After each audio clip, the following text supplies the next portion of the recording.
Hey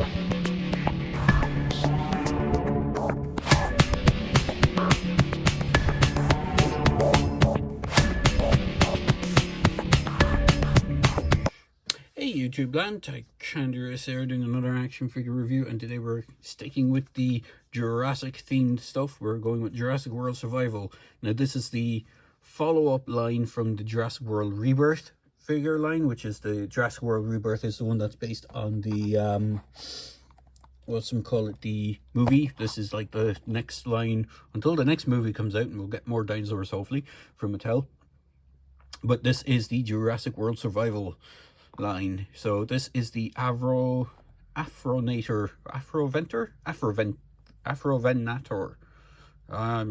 No, I'm butchering that name. It's a wild roar dinosaur, which means it has a electronic roar sound. It also has lights, which is kind of weird. They started doing this with some of these newer ones.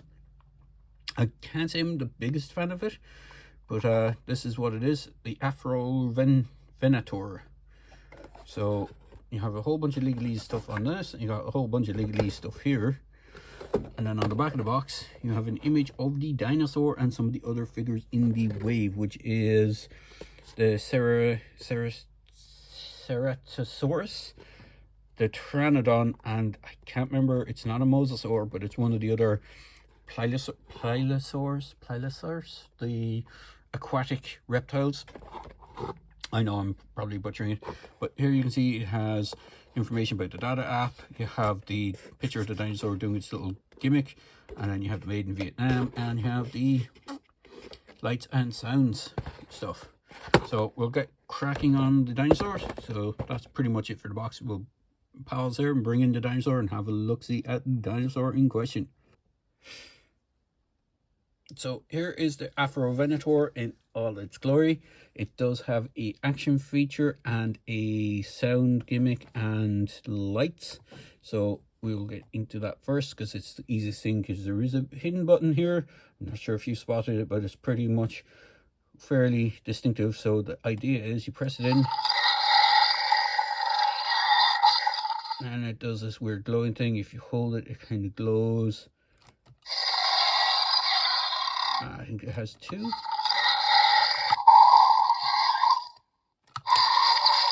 So it has a couple of sound effects, and then afterwards it will glow for a second or two before it shuts off.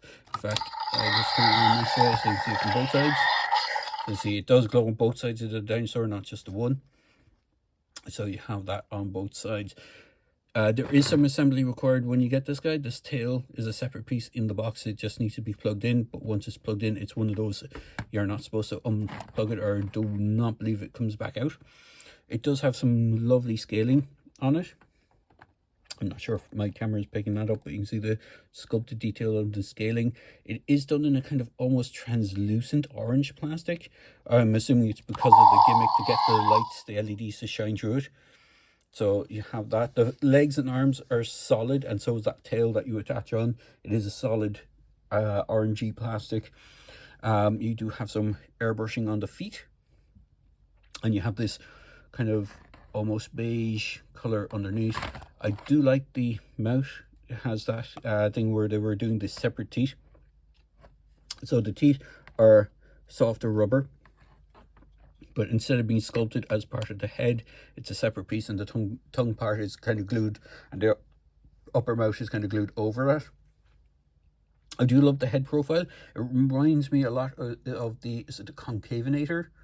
I think it's the Concavenator. There's the one that has the big hump here, but also I think it has a hump here on the head. There's another dinosaur that came out. I could be misremembering which one it is. There's another dinosaur, but that isn't this one, that has a similar kind of weird kind of cresting, even though I do believe the skeletal profile does not have this piece on it. It's kind of, they took some liberties to make it look a little bit more interesting. Same with this kind of piece underneath. I do not believe that is on the skeletal structure, but for articulation, the arms can move forward and back, and has a hinge, so you can kind of do some nice poses with it. Legs are on ratchet joints, so they kind of fix to where they're going.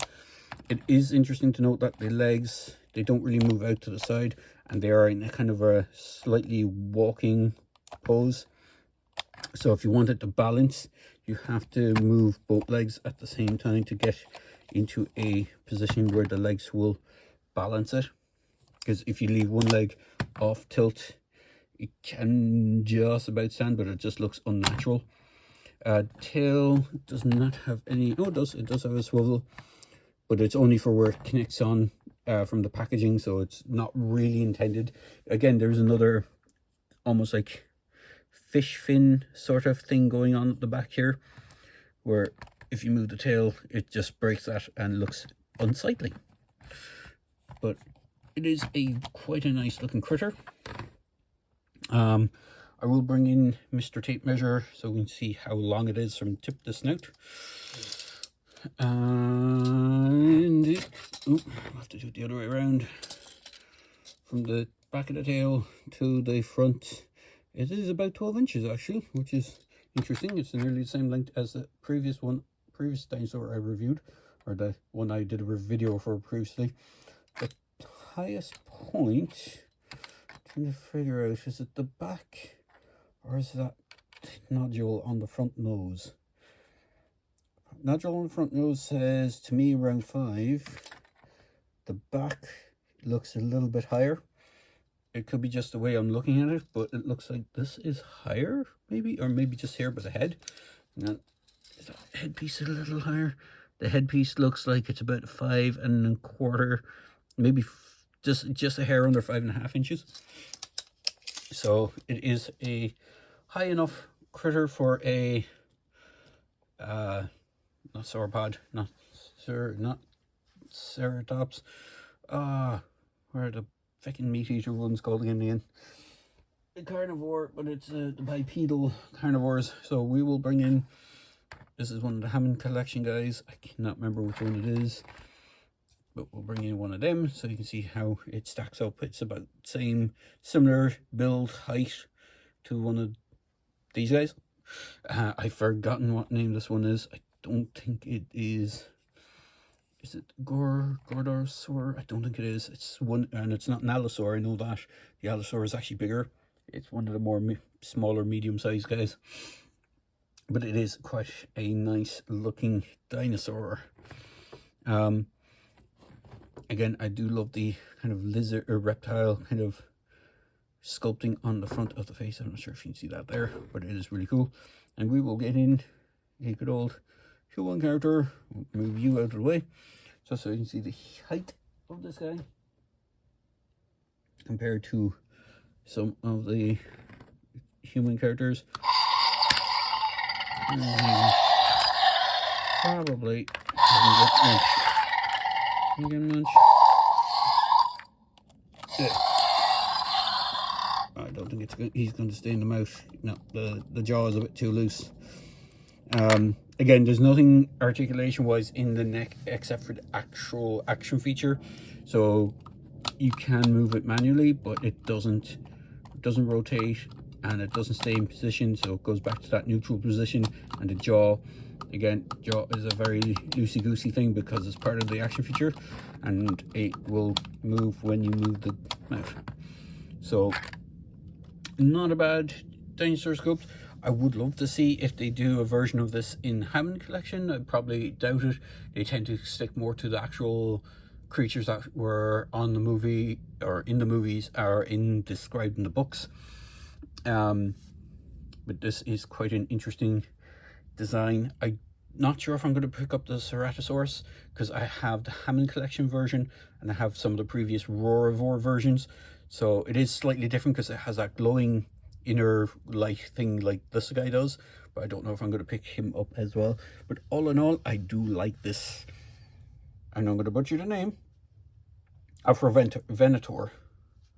So the Afrovenator, quite a bizarre name. I'm not sure where they pick up some of these names from, but all in all, it is quite an interesting looking dinosaur, to say the least. So there you go, guys. I'm going to wrap this up here. I hope you enjoyed this video, and I hope you enjoyed watching it to the end. And as always, please feel free to like, comment, and subscribe to my channel. Cheers, thanks for watching, and hope you have a great day wherever you are.